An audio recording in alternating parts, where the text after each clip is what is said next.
MacVoices is sponsored by MintMobile. Cut your wireless bill to $15 a month at mintmobile.com/MacVoices. This edition of MacVoices is supported by Zapier. Connect your apps and automate your workflows. For a 14-day free trial before the end of this month, visit zapier.com/MacVoices. This edition of MacVoices is sponsored by Linode, your solution when you need a virtual server in the cloud. Use the code MacVoices to take $20 off your first purchase at linode.com/MacVoices. Welcome back to MacVoices. This is the talk of the Apple community, and I'm Chuck Joyner. Folks, this is going to be just a little self-indulgent this time, but I still wanted to share with you. Recently, I pulled the trigger on a new MacBook Pro 16-inch, and I found out that about the same time I did, Mark Fuccio did as well. So we thought it might be interesting, and we've talked to several people about their 16-inch MacBook Pros on the show before, but Mark and I decided we would like to go a little more in-depth with the whole process from the ways we purchased it, the whole way down through moving over to the new machines. And we have, I think, similar notes, but we have some differing notes as well. So with that, Mr. Mark Fuccio. Mark, it's good to see you. Hi, Chuck. Thanks for inviting me back. How are you doing tonight? I'm doing great. I'm having fun with my new machine. I know you are too. Mm-hmm. We should probably note that you are using your new machine to record this. That's right. I've heard a lot about the supposed improvements in the camera and audio, and I don't know how the camera is doing. I'm in a little bit of a low light situation, so you can comment on that. But instead of using a Rode mic, I am just using the built-in mic or mics on the MacBook Pro 16.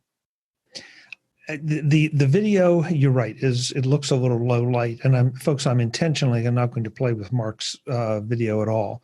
The audio, because we recorded into a single track, will get processed a little, but just listening to you, Mark, I'm extremely impressed by the sound of your voice, and I don't know how much extraneous noise there is there, but I'm not hearing any. Right now it's silent. We might hear a dog cry in a moment or two, but you can't tell about that. I would comment your voice. It's coming out, and the speakers definitely do have better bass response. It sounds almost like it was processed to give a radio bass voice, but we'll see. It's part of the new experience of using the Macs. Definitely. So let's rewind a little bit. We've both been looking at these machines since the day they came out. And then quite coincidentally, I think we both decided to go about the same time for similar reasons, but not exactly the same. So I'll let you tell your story about why you decided and how you bought yours. Okay, so I was watching them since they first were announced. And I have an elderly 10-year-old 27-inch iMac, and it's aged out. It won't be qualifying for upgrades. So, I wasn't able to run Catalina on it. And then, sadly, back in sort of late January, went to boot it up, and it wouldn't boot. So I had to do a restore from bootable backup. And then a couple weeks later, I just noticed it was starting to act a little wonky. And by wonky, I mean I was getting the beach ball, the spinner a lot more, and some things were noticeably slow in being performance. So I know that those are typical signs of a disk drive getting ready to fail. So based on that, I started looking around, and I found interestingly that Amazon, at the day I was looking, was having $400 off of the MacBook Pro, and I was looking at basically the base level model. Actually, no, not the base level. I guess it was the 2.3 gigahertz with a 1 terabyte of SSD. And Amazon was having it for $400 off of, what would be their equivalent of list price. So using that plus the Amazon credit card, giving another 5% cash back, I figured this is too good a deal. I was looking at it late one night. Next afternoon, when I went back to order, all their inventory had been sold out. So I waited and watched. And for a while, lead times were extending out, and I was thinking maybe it was a byproduct of the coronavirus situation. But in any event, after about 3 weeks later, it was back in stock and $300 off instead of $400. So I saw that and I pulled the trigger. And that's the story of how I came to buy it. And what I was looking to do was definitely consolidate. As much as I enjoyed the big desktop Mac, in the past I had used 17-inch MacBooks or other similar machines for desktop replacements. So I was intrigued to go back to something that doesn't take up quite as much desk space. And I've had it so far, and we can talk about experiential notes later on. But that's the story of how I came to buy it. What was your story, Chuck? I'll tell you my story in a second, but before I do, because this will involve my story, sort of, what is your configuration? I have configuration just narrowly in terms of the MacBook itself. Yeah. I mean, RAM, processor, etc. Oh, I have 16. I have 16 gigabytes of RAM, 2.3 gigahertz processor, 1 terabyte of storage, and it is a space gray color. Okay. Well, my story. I guess it's got, for people who don't remember offhand, I think it's got 8 cores. So I've definitely seen some of the performance boost of using those. Also has the T2 chip, the built-in, finger ID, for biometric identity. So that's that, and it has the new Apple keyboard. There are no choices on that, but other than that, that describes the machine. Well, I ask because that's been one of the holdups for me, is looking at the configurations. I've watched the MacBook Pros have different specials, and they always seem to be on either the entry level or maybe creeping up to the mid level. And it's taken a lot of willpower for me not to invest in an iMac Pro, even though they've been out now for a while. That's really the machine I wanted, but it just wouldn't serve me because I needed my machine to be portable. So I saw a $400 discount at B&H and figured, okay, I could get a couple points back with credit card. So I placed the order, and immediately it's on back order with no projected date. And so, all right, fine, let it sit there. So I sat, and then the 16 inches started showing up on the refurb store, the Apple refurb store. And I kept looking for the configuration I was ready that I wanted, and I was ready to hit the button a couple times on the one that I didn't quite want, and I held off and thought, I'm going to wait. I'm going to wait. And I guess it was last week, as we record this, it popped up that the exact configuration I wanted was there. And at the end of the day, paying after taxes and everything, it still was going to be cheaper than the B&H price with the $400 discount. Now, yes, it is a refurb, but I've had great luck with Apple refurbs, and so I went ahead and did it. And the configuration I got was I put in 64 gigs of RAM. Mm-hmm. I bought a 2 terabyte drive, and then the 2.4 gigahertz i9 that maxes out, I think, at power boost up to 5 gigahertz, and the upgraded video card as well. So. Wow. Yeah. In fact, and that's what I've started calling it, the Beast. Because thank you, Mark, you gave me the name for it. Which I don't name my machines, but yeah, this one now has a name. And again, I kept looking at the iMac Pros and really wanting that power, and now I've got something that really has that power. and in a portable fashion. So yes, it's quite a bit of money. I'll definitely be holding on to it maybe longer than I normally would. But, and this was not exactly a top end configuration because I only went to 2 terabytes, and you can spend an awful lot of money if you go up to a lot more storage. But I was tired of dancing with the 1 terabyte, especially editing videos, trying to shift stuff on and off to make sure you had enough space to work with. So now I have some breathing room in that area. The 64 gigs of RAM seems to, I don't seem to have the beach balls. Hardly at all anymore. And I mean, hardly at all. And so I'm very, very pleased with it. So that's how I went about getting it. And I should mention too that I used the Refurb Tracker website so that I would get notification of the configuration I wanted.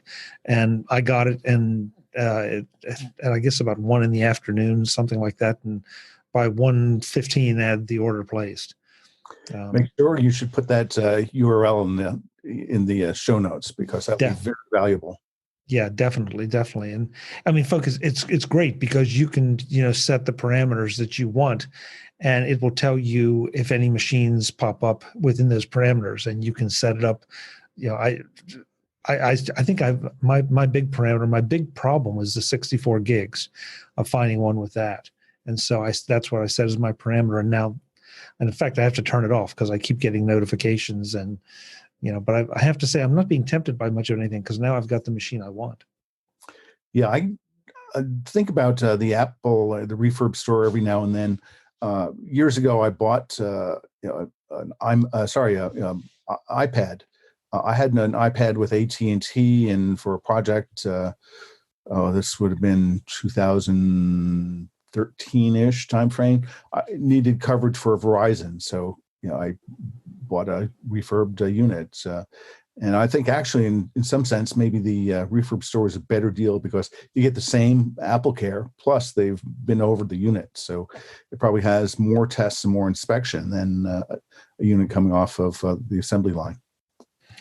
And when I got the package, the package looked like it was a brand new machine. There was no, generic box or anything like that. Everything was exactly as if I'd gone to an Apple store and picked it up. So it's not like you're even trading that experience part of it. Not that I'm not sure how much that's worth, but it also makes you feel like, gee, I'm not getting somebody else's hand-me-down, even though this is still a very new machine. Yeah. The interesting thing I noticed on it is I bought Apple Care, and I received notice, I guess, at the same time, or maybe half a day after I received notice that the unit had shipped. They had Apple Care, and obviously they had done a scan. And when I received it, looked at it, and there's a lot of the information on the outside of the box. So Apple must have, obviously they do it for themselves, but probably for large resellers like Amazon, I imagine B&H and that you mentioned, and others, they've set it up so that the retailer, the distributor can just scan it and capture all the information, so they know what the machine serial number is. So that's on record somewhere in the database. But I guess that makes it very easy to marry Apple Care with a particular device. So another thing I was doing is sort of the catalyst was the desktop iMac, but I had been using a 2013 year MacBook Air, and that was half a gigabyte of SSD, and it was starting to get full. Had many years of great use, but sort of my use case is sort of consolidating use of both a desktop and another notebook, onto one machine. Yeah, and I too have a MacBook Air that I use in different situations where maybe I'm going into a protracted meeting, and I don't need a lot of processing power, but I do need the battery power. So this is still still a 16-inch machine, or previously it was 15.4. Now it's 16.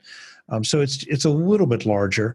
I can't say that I've really noticed it as I carry it around being that much larger, that much heavier. by any means. It's pretty much the same, but there are times you just don't need it.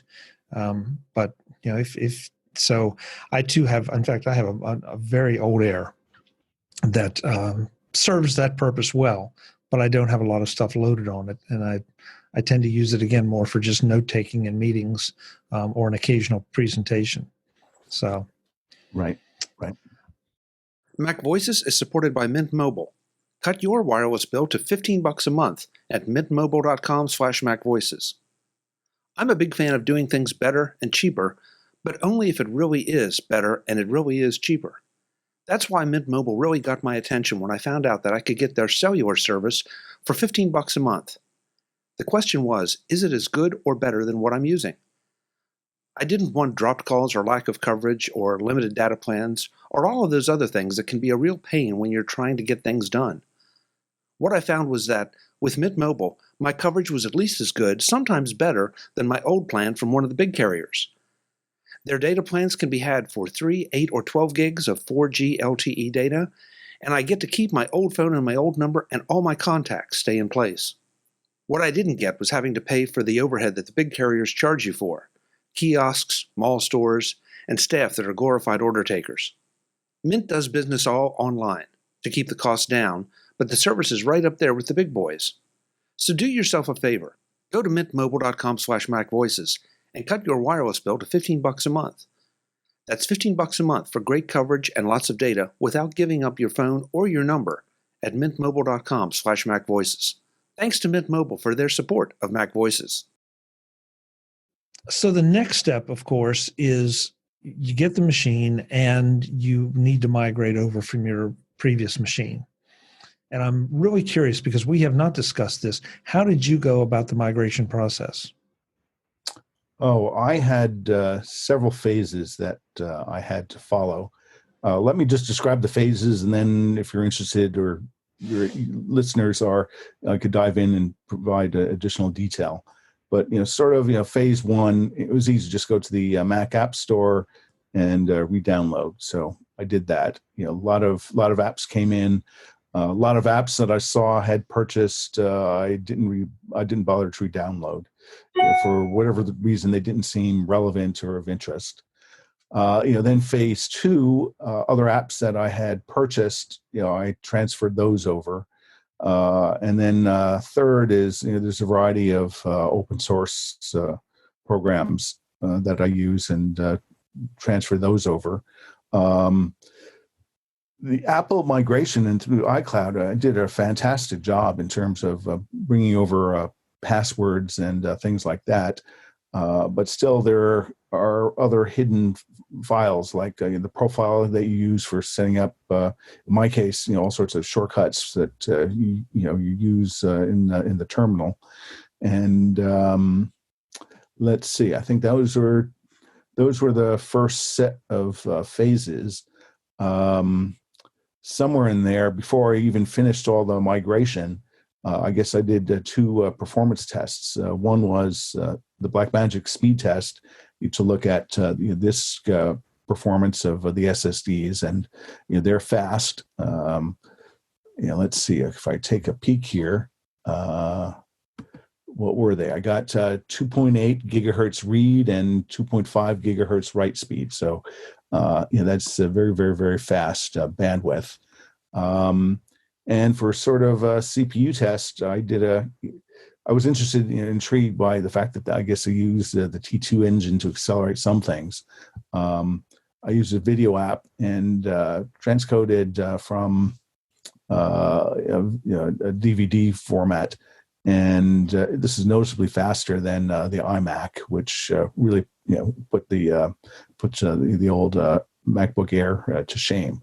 So in that regard, it's quite fast. And now that I think about it, I think it was just purely CPU power and having 6 cores, because I know that particular app, Ivy, at this point is not using the T2 for transcoding acceleration. So overall, it was good machine. What are your impressions? So I had a couple complications of my own making. And one was obviously the new machine is running Catalina.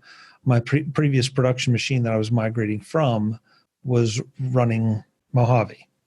Mm-hmm. So I went through my old machine. I used Go64 to determine all the apps that were 32-bit and made sure that I was aware of what wasn't going to be able to be run on the new machine. I used Mac Updater to make sure everything possible was as up to date as possible. And then so I could continue to do some work anyway, which I'm a little obsessive about. I cloned everything off to a Samsung T5 SSD external, and then used that to use the migration assistant on the new machine to pull everything in from the external SSD. And that the process was extremely fast, because I don't know if you've had a chance to play with that particular SSD, but it absolutely screams.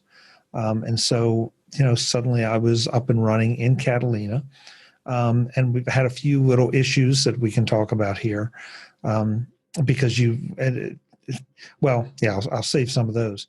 But overall, the process was pretty flawless. I mean, it's not like I had any real problems or anything. I find it interesting that you use the iCloud method, and I'm just wondering if you had all of those pop-ups that I did of having to sign into apps and reauthorize them. And in a couple cases, a couple apps, notably Magnet and PaySpot, got the message that they were damaged in some way, and I had to re-download them from the App Store. Now I did, and there was no problem at all after that happened. I just got the new versions, and it was fine. But that was the only. I'm not even sure I'll call that a hiccup, but that was the only little hiccup I had. Yeah, I would clarify a little bit. I used iCloud for moving over settings for email accounts and networks.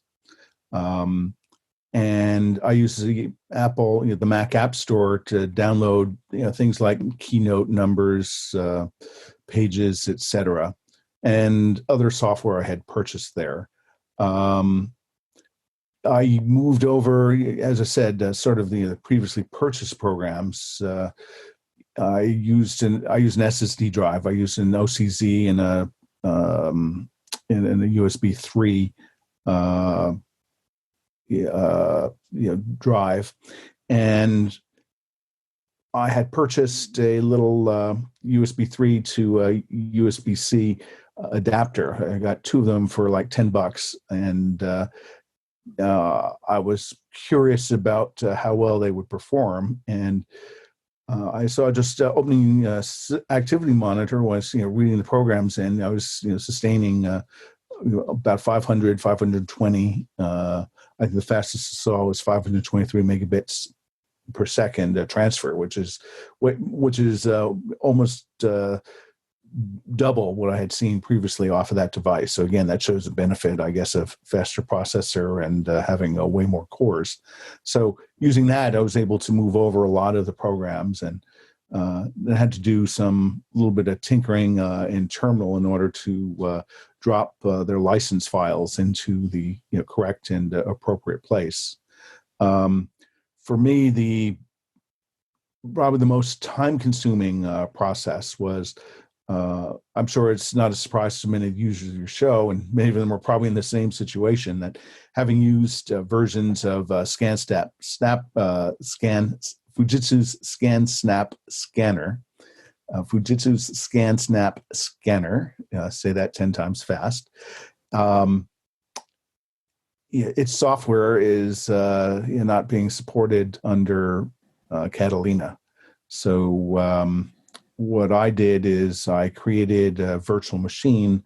For a variety of reasons, I didn't create Mojave. I used High Sierra, and it took a little while to install that. And I'm Googling about, and I found out that some of the errors I had, well known that some of the versions where it says that your program version might be damaged, the reason is it contained an embedded certificate that had expired. So The answer was go get the latest version downloader from the Mac App Store, and I did that, and everything proceeded along just fine. Again, I did a little bit of under the cover work, after installing the drivers and making sure it would scan, and then going through reconfiguring it. I went in and again doing a little bit of terminal work. I turned off the SIP capability, rebooted, and then I went in and using terminal, and in the virtual machine Mac image that I was running, I was able to save a lot of disk space by erasing programs that I clearly not going to use that in that virtual machine. So it doesn't need iTunes. It didn't need any of the other stock Apple programs. Great tools, but they just consumed a lot of space. So I removed a lot of those, and now I have a VM for I have about a once a month ritual where I just scan and shred and listen to music or podcasts in the background, and that's just part of how I do my variant of paperless. But setting up that virtual machine, that was the most time-consuming and iterative process in order to get everything all pieced together. Thank you for explaining the certificate thing, because I didn't bother to research it. I just downloaded the app. I was more interested in getting back up and running with everything than what or why it was happening. But you did remind me though of one thing that honestly I forgot to put in my notes. After I did the migration and went to launch 1Password, it would not launch, and a little bit of paranoia there. But I went to the App Store, hit the download button. Well, actually hit the buy button, and it indicated it was going to charge me. And so it's like, well, all right, not thrilled with this, but I need it up and running. I got to the next window, if you will, and it said, okay, there will be no charge because you've already purchased this. Mm-hmm. So that may be, folks, a little gotcha that you just have to watch for, and don't think you're going to, you may think you're going to have to pay for it again. You won't. And once it downloaded the new version, it, put my master password in, and everything was up and running. I did have to reinstall the plugins, or whatever the appropriate phrase is for the browsers, which again, I kind of liked all this. I'm not sure if migration system was that smart, or if it was 1Password that was that smart. But I'd like the idea that somebody wouldn't be able to, steal, let's just say they stole that SSD, try to clone my drive off, or even migrate off the information and be able to get into my passwords. So, round of applause there to someone. I'm not quite sure who. But again, it was pretty seamless, and the usual signing into Dropbox, and making sure that it syncs up with everything that you have on your machine versus what's in the cloud, and turning on, setting your Apple ID and going through all that. The normal stuff that I expected was no problem at all. Yeah, that I'd say that was true. I found one thing was a little bit annoying was I went to sign up for Apple TV because, hey, I hadn't previously done it because I had been anticipating that I'd be getting a new Mac in 2020, and also at the time it wasn't clear if they were going to be releasing content that you could binge, or if they're going to string you out week by week. But anyway, that, and after a busy fall and early winter, here I was signing in, and for a company that makes a big deal about the Apple Wallet and things, it sure was disappointing that the sign-up process didn't offer any way to do it. This is after it had been authorized on the Mac. So I'd say to the Apple folks who are listening, this is just one more thing you need to put on your to-do list, because it was noticeable that hey, I have to enter in the credit card. I know there's a number here somehow, and I had to search and explore on the iPhone to figure out how to go and actually find it and see it. The beauty of the magic is, it's there, it's set up, and you don't have to think about these things. But nope, some of the sign-in process required it. So, there's a couple of rough edges there that work on. That aside, I must say I'm astounded by the quality of the audio of the machine. That was made front and center when they released it. I think we all take with a little bit of a grain of salt, all the pronouncements of how great things are, but truly it was very impressive. I listened first to some piano and then orchestral music, and I found that if you move around a little bit, you definitely have a sense of the soundstage. And if you adjust the angle of the display, you can adjust sort of the positioning of where it's projecting the music. And because I had something where it sounded like it was just way heavy on the bass. And by adjusting the display, I was able to adjust it into a more acceptable or more proper level. So that was cool. I'll reserve comment about some of the Apple video content, but I'll pass it back to you. I'm embarrassed. I never even thought really of. I'm sure I have done it unconsciously, but I never thought about adjusting the screen or the lid to tweak the soundstage at all. I probably have done it and just didn't even think about it, but I've not consciously done that. So now I'll have to go and play with it. I didn't buy the machine to necessarily listen to music or watch video on, but that said, it is a noticeable difference. I know early on, some people were saying, well, this is HomePod quality. Not quite going to go there, but it is a definite step up from my 2018 MacBook Pro, no doubt about it. So I'm like you. I do think everybody's is waiting for us to say something about the keyboard, and I have nothing but good things to say. But I'm not the best test because I didn't hate the butterfly keyboard with the passion that some people did. So I had the 12-inch MacBook with all its single port USB-C glory, and I can't say enough about how great Apple Care is, because literally I had to take it in 3 times over the course of having Apple Care for keyboard related issues. So comparatively speaking, the current keyboard, the better keyboard or the 2.0 version of that keyboard, 2 things really stand out as different. Number one, it has a little bit, they do say it has deeper depth of movement.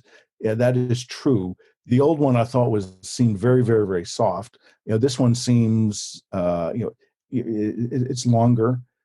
So you have definitely a little bit more surety of contact and as you're typing. If people like big, keyboards with a lot of vertical distance, they may still not like this keyboard appropriately. And the other thing I believe is, it seems that the space between the keys is just a little bit wider. So I think it provides more of a natural typing experience than did that 12-inch MacBook Air. So a comparison point on both of those, it definitely has, to me, better keyboard feel. And I'll get back to some of the display bar and then the finger ID in a moment, but back to you. I'm not sure I have much to add there. I've never been that much of a keyboard snob. I just type on whatever is in front of me. But I would agree, it definitely has a different feel, and I think for a lot of people, you're right. It may not have that Matthias clickety clack thing going on like a machine gun, but it definitely has a little bit more of toward that feel than the previous one. But again, that said, that was not the reason I bought this machine, so it wasn't a make or break. But I'm curious, you're talking about the Touch ID and the Touch Bar. What? Because I've had those for a while, and so it wasn't anything new to me. Were they new to you? In daily use, it was, because as I said, the previous MacBook Air was from 2013. So, I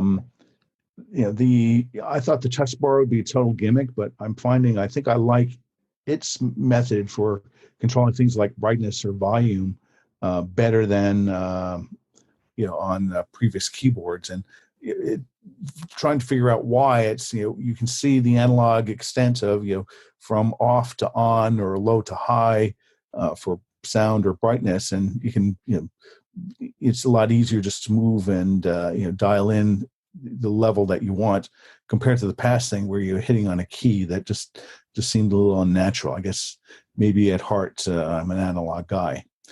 Then the other thing about the Touch ID, and this relates to 1Password, is I was on a version of 1Password where at this point it broke. So their in browser variants weren't working. So looked and found that the updated versions are part of their subscription plan. And I figured, okay, well, I just have to get into that later. But what I found I was doing was cutting and pasting from 1Password, and the Apple keychain and associated apparatus would capture it. So if I went back to a website like Charles Schwab or a Visa card or something, it was there, and I just had to tap it in order for it to enter the password. And that was it seemed at first seemed magical, and it seemed like it was a lot faster than even 1Password using the browser extension. So I'm not sure if I'm going to be upgrading to a new version of 1Password or not. We'll have to see. But certainly that part for Touch ID was a great experience. Yeah, the Touch ID it makes all the difference in the world to open your Mac, unlock your Mac, approve things. It is so nice to just be able to reach over there and put your finger on it and have it go, instead of having to type any kind of password. And we're right back to the whole password issues. If you're going to have a password, you need one that is longer, secure, or at least multi-word, which is probably a little easier to remember, but that takes time to type in every time you need to do it. And so, it's just the way it is. Yeah, certainly for filling out websites, just touching that, was easier. As far as opening the Mac,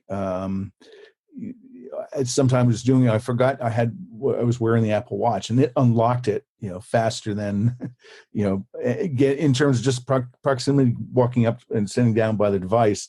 The Apple Watch is all in unlocking it before I could reach over and touch it. So, that's another way of, unlocking the machine. So, lots of versatility there. So, one thing I clearly comment on, that having owned Macs over for a number of years, is that this auto-on experience, I think, with SSDs and with the new its authentication and sign-on measures, it almost does seem like it's truly always on and always ready. Yeah, agreed. The other thing that slowed me down a little bit, and this is less new MacBook Pro and more me getting into Catalina for the first time in a production environment, is just everything had to have all kind of accesses granted. Yes. And but once you do it, it's done. And so because I had to do all these, I had a little bit of time to really contemplate this. And I know there've been a lot of smoke and fire about this. And to me, it's not that big a deal. And frankly, I would much rather go through that little bit of initial setup pain and have better security, and feel like that not every app is going to have access to everything. Because clearly, I was firing up a lot of apps. I'm still firing up certain apps for the first time. And, okay, you got to go in and do this. All right. That's fine, because it shows the security measures are working. And so I feel obligated to comment on that it's just not that big a deal if you want to have this security. And I like the fact that there's no way to override it and just say, oh, I don't have to do that. I'll either do it later and the program won't function the way I'm used to, or I'll do it now and I'll get it back, and that's it. Yeah, I would add to that I went through that. I was very apprehensive. First time I did it, I was using BB Edit, And I was very worried. Did I make a mistake? Thinking if I'm going to have to do this every time I use the tool. And once you set it up, as you say, it has persistence, so you don't have to do it again. And the way I think about it, it is a little bit of a nuisance, but it's like speed bumps. You're going down a road that's there's schools nearby, and they have speed bumps to enforce safety and slow you down. So I think it's they're there clearly for safety. And just thinking that so much of what we read of data hacks or something delivered, spear phishing, somebody clicks on something they shouldn't, and a bad program gets installed.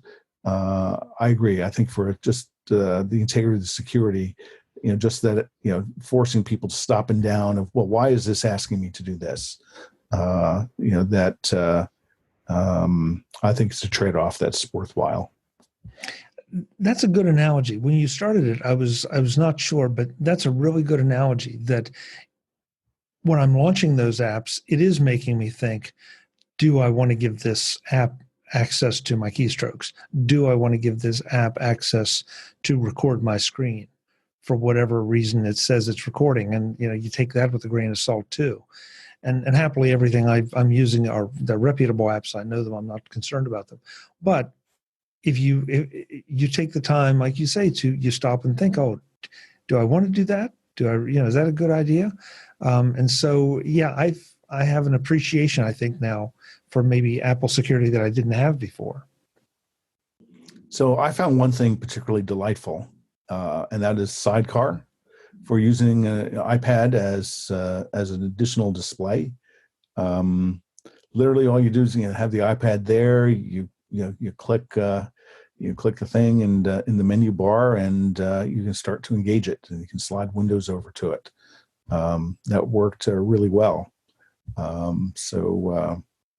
It's there are new features, new functionality that are truly delightful in Catalina. I am thoroughly embarrassed to admit that I did not try Sidecar yet. I have no idea why. I think I've been so focused on everything else with it that I haven't. So, making a note of that. I gotta go do that later tonight.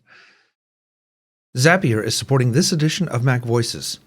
Easy automation for busy people. Jumping from one software program to another is a huge time suck for most small and medium-sized businesses. Email, accounting, CRMs, most people use dozens of apps every day. Now think about how much easier it would be if they all worked together. Introducing Zapier. Zapier connects all your web apps, moving information between them automatically and seamlessly. With support for over 1,500 apps, Zapier works with what you're already working with. Concerned about the learning curve? Don't be. Creating your first Zap will take minutes, not hours, and you don't write a character of code. Just pick the apps, pick the information, and pick what you want to do with it, and you've built your first Zap. No more wasting your time on tasks that you know could be automated, because that's exactly what Zapier was built to do. More than 4.5 million people are saving an average of over 40 hours per month by using Zapier. You could be one of them. Right now, through the end of the month, try Zapier free by going to our special link, zapier.com/MacVoices. That's zapier.com/MacVoices for your free 14-day trial. Zapier.com/MacVoices. Thanks to Zapier for their support of MacVoices. Mark, so I know we were jousting a little bit about this, about, okay, every time we buy a new machine, there are certain things, at least for me, that I buy right off the bat. And so I'm curious as to, I mentioned the Samsung SSD that I used to transfer. I did not buy that just for that. I already had that, although it really did come in handy for the transfer. But one of the first things, in fact, the first thing I bought right after I placed the order for this, I went to Amazon and I ordered a hard shell case because that's something I just always do. That way the MacBook does not get scratched up. Frankly, it's sitting right there when I opened up the box from Apple. I took out the machine, put it right in the case. That way it's as pristine as I can possibly make it. A little surprised that by this point, that some of the major manufacturers don't have an option out there for the 16-inch yet. I scoured through Amazon, couldn't find it. So, and I'll do my best to pronounce this right, but I got it's a Mosisio, I guess Mosisio case. Or Mosio? Mosio, now there's an extra S in there, I think. Oh, okay. My particular one is a clear hard shell case. It fits the MacBook very well. I would say there are other cases I've had in the past that fit those MacBooks just a little better, but this is fine. And it was like $17, and it just now every time I slide it in and out of my backpack, and I don't have to worry about scratching it up along the zippers or anything else. And it really doesn't add that much in the way of bulk or weight, but it just acts, and it's certainly not going to protect it from a drop. That's not what it's supposed to do. It's more a cosmetic thing, but that was the first thing I bought for this. Is there a first thing you bought for yours? Yes. I bought some USB 3.1 to USB-C adapters because I knew I was going to be using an SSD hard drive to transfer my user data between machines. So I wanted to make sure I have that, plus have the ability to plug in the scanner, etc. So I think I was looking at these. En route, I want to figure out some of my usage patterns before investing in buying a dock, because there's so many different solutions out there that they each seem to be optimized for different things. So I want to get a little bit of experience and hours on the machine before I make that type of purchase. As I said, probably the first thing I did was bought Apple Care. I'm interested in buying a case for this, and as you said, I found that looking on Amazon, there's a paucity of cases available. So thanks for your recommendation, because it's probably not something that would motivate me to go to an Apple store to find a solution for. In the past, I bought a case for the MacBook Air off of Amazon, and I'm curious about this case. Looking at it, it was surprising me that they had a translucent or clear option. So is it really clear? Do you see also what color was your Mac? Do you see the color of the Mac, or is it distorted in some way by the case? No, in fact, the case I had from my previous, the machine I migrated from, when I bought that one, there were no clears available. So it was like a smoked case.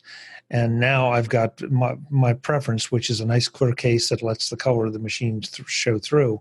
And I got this, I should have mentioned that earlier too. I got the space gray. But yeah, it just now looks like a shiny space gray MacBook Pro, as opposed to, sort of the matte finish of the aluminum, or I guess it's aluminum itself. So yeah, it is completely translucent. Plenty of vents for heat and all that. I will offer one small piece of wisdom that you may or may not have experienced before. But if you go to get any of the little mini portable docks that give you connectivity, like when you're away from home, they're not power docks, they're just those. If you are going to use a case, then you want to make sure you get one of those docks that has a cable that plugs in, as opposed to one of those that just goes right up flush against the Mac. Oh, right. Because the case is not that thick, but it's just thick enough that you won't be able to make the connection. And so, because I've got a couple of those, and because of the cases, I have to take the cases off to use the dock, which kind of defeats the whole purpose. But there are plenty of docks out there that have just a short cable that'll plug into your USB-C port on the Mac, and then give you all the ports you want. That's a good piece of advice. I would not have thought of that. And I was looking at some of the docks that plug in, just because I think that might be a little more ergonomic than having a rat's nest of or potential rat's nest of cables running around. Yeah, it's exactly what I thought too. Until then, it's like things aren't working. Why aren't they working? And I realized that it's not making the connection because of that. Just I would even hate to say 1/8 of an inch. It may not be that much, but it's just enough to not lock in there. So, one other purchase I had to make that I really hadn't anticipated and hadn't thought about even though I'd read about it, knew about it, it just didn't really click, is that I had to go and buy a second 96 watt power adapter for this machine to charge it fully and fast, because I tend to keep one at home and then one in my backpack. And, if I'm away somewhere, I want to make sure it's getting charged. It will charge and can get charged as fast as possible. So that was the one other purchase I've made so far to specifically support this machine. I don't have enough airtime to know about that. I do have a separate power brick or power charger. I think it's 48 or maybe it's 62 watts from that 12-inch MacBook Air. That basically I've been using that as a faster way for charging my iPad Pro. So I plan at some point as an experiment just to see how long what the differential is in charging cycle, because that's on a separate power supply is on my list of peripherals I think I will need for the machine, but I want to gain more experience before I commit some cold hard cash to something. Yeah. Well, that became very evident very quickly when I took the machine out for the weekend and ran it down as you would, and then plugged it in, and it's like it's not charging, and then you realize it's charging, it's just charging very slowly. And then I remembered the 96 watt power adapter and the difference. So this machine does, you got to feed it the way it wants to be fed. Mm-hmm. Mm-hmm. Yeah. Some other things I'm thinking about is for backup and for bulk storage of media and things, I have some iSCSI based Drobo, and I think there's a similar position that I think need to buy a new driver or iSCSI initiator. So I'm looking at that, but certainly I've been powering them off of a Mac Mini. So instead of connecting directly using iSCSI, which is basically a storage driver over a gigabit Ethernet, which is how I was connecting to them from the desktop iMac. Now I've migrated them over, so they're all being served up via Mac Mini, using it as a file server and additional file serving capabilities for its its activity. That's how it earns its keep in the home. And I think I hear the dog very, very subtly, but yes. Yeah. Time to go for WALK. I see. And dog owners out there will know why I'm spelling that word. One other thing that I noticed, and again, I think this is a Catalina migration issue, because I use now I used to use iTunes in the creation of the show, and now to do ID3 tags, and now I will be using the music app and the TV app to do that. And I was a little distressed. It had been so long since I'd set it up that there were no AppleScript menus. And then I remembered, well, actually, Doug from Doug Scripts helped me through it. He said, "Yeah, well, are these set up in your library folder?" It's like, oh no, shoot, I forgot. I have to go in and create a scripts menu in the library folder for those applications, and then drop the scripts into that, and everything works fine. But it's one more thing, and again, I think it probably is a Catalina issue more than a migration issue. But especially coming from an iTunes world over to the world of the music and the TV app.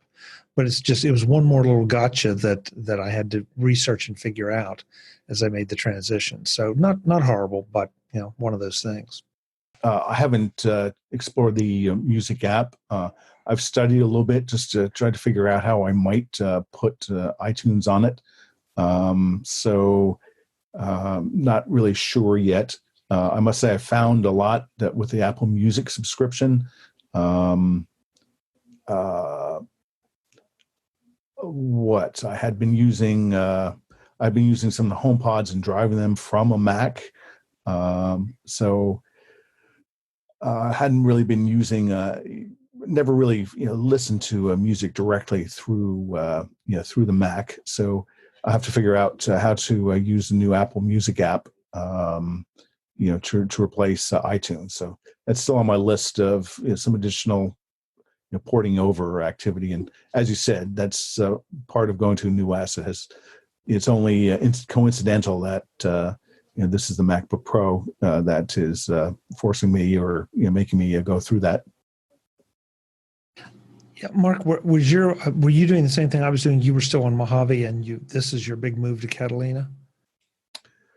I had yes, that's right.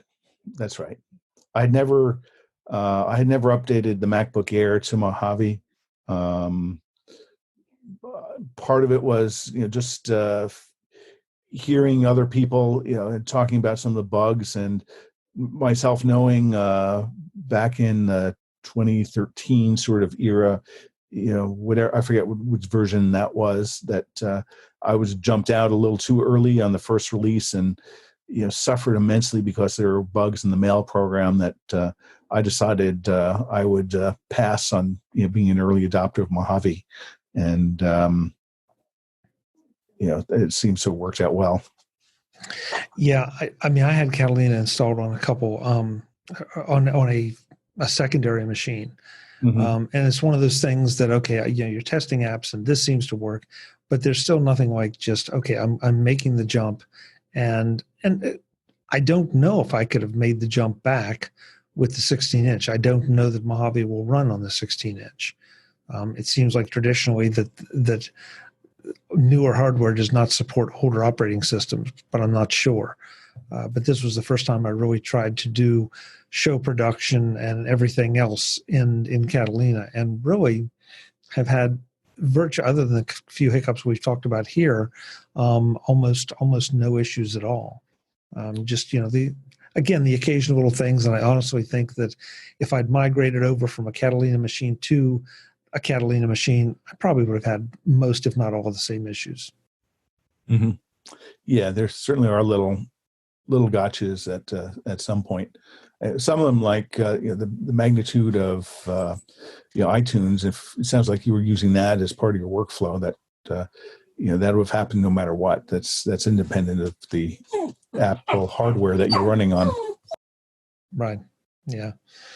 It's overall, I would tell anyone this has been a terrific machine to upgrade to. I would also encourage them, if you want to save a little money and can get comfortable with the idea of it being a refurb, spend the money you were going to spend on a new machine and add more RAM or add more storage. Yeah, I agree. I've setting up some virtual machines. It's fast, as you would expect. I also find that the performance of Safari looking and rendering web pages is notably faster. So it's faster and smoother. So overall, I think part of it is we have faster memory bandwidth to the SSD. We have faster DRAM. We have more cores, and they will have more headroom and ability to burst to get more performance. So net result is overall it's a very balanced system, and it's a great experience. I'd clearly say this is the best notebook I've ever owned. I would agree. It's funny. We all have those favored machines from the past because of whatever features that they had. But yeah, I'm with you. This machine represents no compromises, and in my case, that's the amount of memory I would probably put in a desktop machine. The money you spend the money on the SSD, but you get the SSD performance. So, and you get the SSD room. It's not as much as a spinning drive at the same price, but spinning drive, even the fast spinning drives, they seem so pathetically slow now. And if you need mass storage, then by all means, either buy an external SSD or buy an external spinning drive. And because you can pick up 4 gigs for way under $100. The last time I think I looked, at least around the holidays, you could do terabytes, that. And not gigs. I'm sorry, gig. Yeah, sorry, terabytes. Thank you. You pick up a ridiculous amount of space, and it just doesn't take up that much space or weight in your backpack or briefcase or whatever. So, this Mac Voices is sponsored by Linode, your solution for when you need a virtual server in the cloud. Need a virtual cloud server like now? Linode has you covered. You can deploy a new server customized to your purpose with the features you want in seconds. Time is money, and if you have that immediate need, Linode is there. And even if you don't need your new server that quickly, Linode is there. And these aren't just any servers. These are SSD-based 40 gigabit network, high-performance processor-powered servers that are capable of web hosting, distributed applications, hosted servers, and more.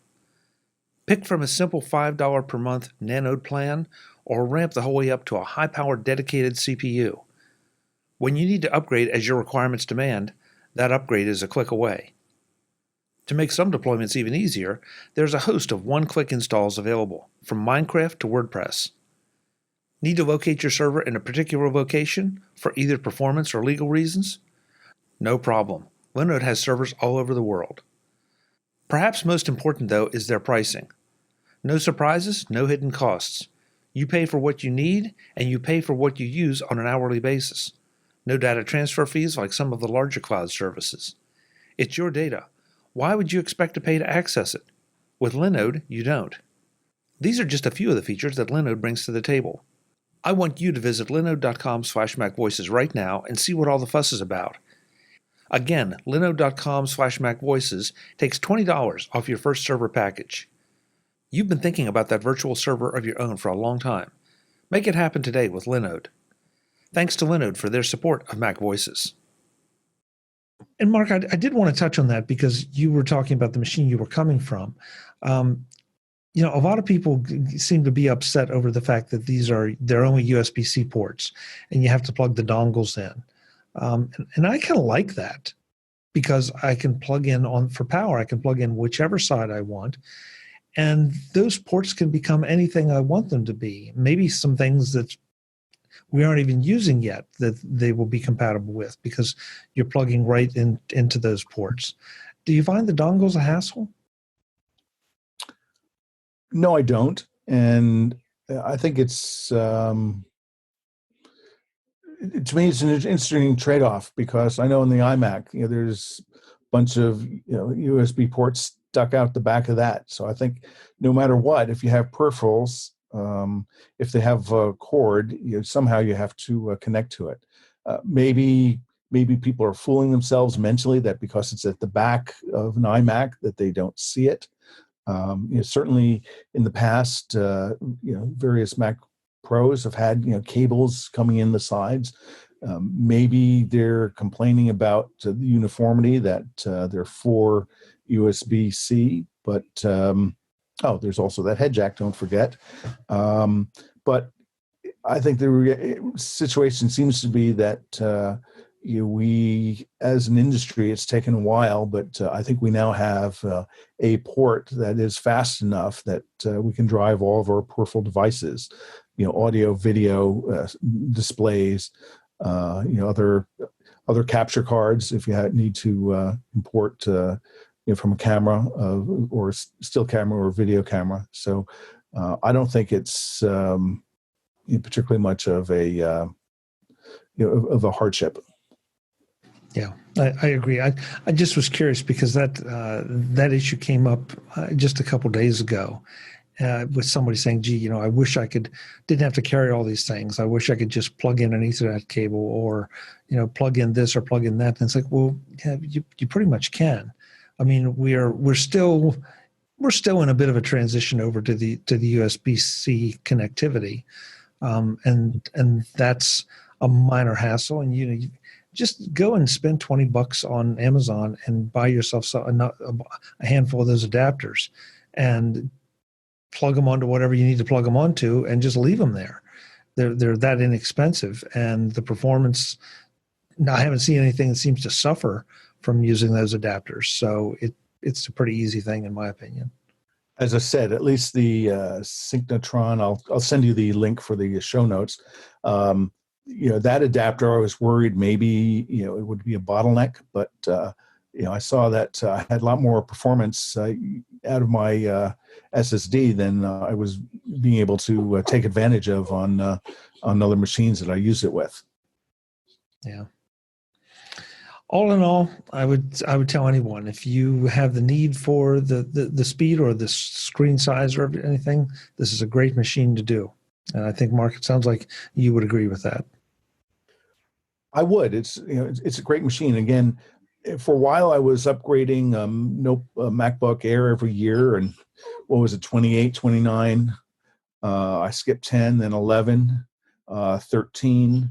Then I bought the smaller, lighter one, the 12-inch one, which I love the machine. It's just that I had quality problems with the keyboard, so I got rid of it, and now here we are. So I guess maybe that purchase pattern mirrors maybe some of what I've been doing with iPhones and iPads. That recently the generational improvements is small enough that I skip a couple of years before upgrading. So I guess that, in the grand scheme of things, is good news for everybody, unless they're adrenaline junkies and insist on having a new device every year. Right. It sounds like someone wants to go for that WALK. One last question that I know the answer, but I want to make sure we covered it. What are you doing about selling or what are you doing about selling your old MacBook Pro or MacBook? Okay, the old MacBook, I'm thinking I may repurpose it and make it an iTunes machine. Don't want to give up the ghost on, I have a large library. I've got, almost 125, 140 gigabytes of music. So I may make that, premier device. I think it's small, it's lightweight, it's capable. The iMac is at some point going to be recycled. I don't know if Apple has a named robot that recycles those like it does for iPhone, but I think that's the path it's going to be going down. Yeah, understood. And I'm going to be, I think, I'll probably wait another week or so just to make sure there are no issues with this machine that creep in, and then I'll probably talk to Gazelle or any of the other online sellers and see what I can get for it. Because I did a little bit of checking pre-purchase, and the get back was pretty good. So that'll help mitigate the price of what I spent here on this one. So, yeah, it's just all part of the process. Yeah, I mean, when you think about it, it's we're complaining about not having a lot of resale value, but these are very old machines comparatively speaking. So the good news is that they've lasted 7 or 10 years, and just think about all the versions of OS and apps, and that's part of the reason why I went to the route I did of rebuilding by hand instead of using migration assistance. Was I just didn't want to transfer 7 or 10 years of cruft of programs I no longer use, and all their associated support files that are tucked away out of easy reach to purge and clean. Right. Don't blame you. Thank you for the time, and thank you for the discussion. I know I thought it would be fun to compare our respective adventures, and it sounds like they were pretty similar and ended up in the same place. But when you're not buying new MacBook Pros, where can folks find you? Either at LinkedIn or at Twitter. And if any of the users have questions, be sure reach out. I'd love to share any experience that I've had with this new MacBook Pro machine. Great. Mark, thanks again for the time. Good to see you. Thank you, Chuck. This is a great discussion. Bye-bye. Yep. Take care. Folks, I'm Chuck Joyner. This is MacVoices. Mark said it well. If you have questions or comments, I know we'd be both happy to answer them, because I think we're both very satisfied with these machines and would love for you to join us in being a new MacBook Pro 16-inch owner. Until the next time, and as always, thanks for watching. Visit MacVoices.com for show notes and to connect with Chuck on social media. Get involved in our Facebook group or like our Facebook page, and get more out of your Apple tech with MacVoices Magazine, free on Flipboard and on the web. And if you find value in it all, Consider supporting us through either our Patreon campaign at patreon.com/MacVoices or by making a one-time donation via the PayPal link on our front page and in the show notes of each episode. You will join these fine people who help bring you Mac Voices.